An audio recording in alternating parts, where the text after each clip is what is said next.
Hello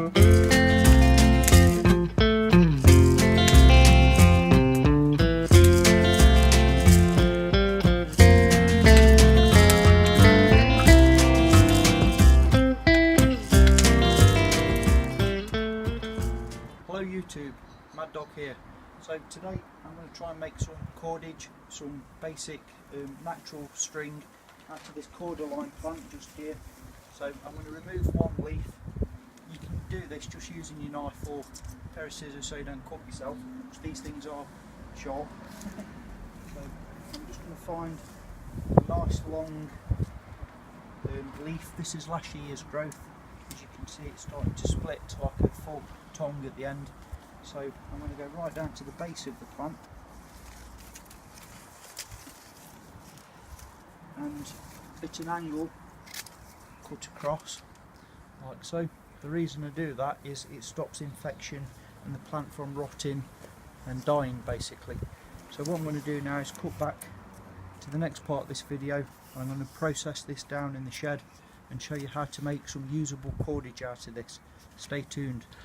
Alrighty, so we're back in the shed with our little, I say little, our cordyline leaf. So, you know, it's a couple of feet in length. So what we're going to do is, where the leaf is naturally forked at the end, is basically just follow that down. So we're just basically pulling it in half, follow it all the way down. Sometimes they do have like little bulbous knots in, so take your time to work around that as best as you can. I'm just going to follow it all the way down as best as we can. Okay, so it starts to split apart. Sorry, I'm out of camera shot. It starts to split apart where it becomes thick and solid into a thinner slice, if that makes sense. So like so. So we're going to take just one half of that leaf now, and starting at the tip, at the pointed end of that half, just using your thumbnail, we're just going to pinch off another small fork, and again just start teasing it down all the way down as evenly as we can. You know, it is what it is, it don't have to be pretty for this, and so on. I'm going to do the same again. Just keep splitting the fibres basically as best as we can, he says. Made a hash of that. Okay, there we go. All the way down. Ideally you're looking for something that's around, you know, between 1/8 and 1/4 of an inch thick. 4mm for all you guys and lasses that work in this modern French decimal stuff. And we just keep teasing it all the way down. It doesn't matter if it varies off a little bit, because, you know, we're talking like a bushcraft survival cordage. It doesn't have to be pretty, as long as it's strong and effective. You know, who cares really? So that's one piece that I'm going to use, and we'll do the same again. Bit long-winded, I'm afraid, I know, but this is a process that does take a good deal of time, to be fair. So it's a nice sort of little thing to do around a campfire in the evening, pass a few hours. I made a complete hash of that, but it might suffice. So we then go on to the next stage, and again using the tip end to start with, the fine end, on both of these pieces. What we're going to do is simply do a, excuse me a minute, just put this one down a sec. Just going to do a simple overhand knot, but leave it open like so, and the same on the other piece. But prior to tying a knot on the other piece, thread that through the loop on the first knot, if that makes sense. And then this piece of leaf, wrap around the leaf once, the opposite piece, and then do another simple overhand knot through itself. So you're combining the two pieces together, just cinch them down somewhat. Like I say, it don't have to be brilliant, and then pull the two pieces together, and that forms a really nice, strong, durable knot. And that's going to be the beginning, the start point of our cordage. So what we do is now, it's very simple, is we take the first piece, whichever you're left or right-handed, it really doesn't matter. and always use the same rotation when you do this. So I'm going to twist clockwise as I'm looking at it once and pass over the other piece of vine, pinch it together, twist once again, pass over again, and basically I'm braiding all the way up. So that's what I'm going to continue to do, pass over once. I'm not really demonstrating this very well at all here, more fingers and thumbs. One twist and over, or one twist and over, or one twist and over, and as you can see it takes ages. Or one twist and over. So as you can see, hopefully it's starting to form something that resembles, you know, basic cordage. So I'm going to cut back when I finish doing that, because as you can see it does take a hell of a long time. And I'll show you the next bit of this process. Stay tuned. Okay, I've finished sort of plaiting, braiding, whatever you want to call it, the leaf cordage. You know, it's rough and ready, but it's nearly taking shape. So obviously keeping the tail end in my hand so it don't all unspin. So basically what I'm going to do now is, sorry about this, hold that in my mouth, take this end. Don't do this with ivy or anything poisonous, obviously. So tie a simple overhand knot to put tension in the cordage. Excuse me. And then the same again, another simple overhand half hitch to secure the original overhand half hitch. If that makes sense, and that stops it all coming unwound. Now the next part of this process, I know it's a long laborious process for a little bit of cordage, but that's the way of the game. What we're going to do is take our cordage. I mean, already this is pretty strong for what it is.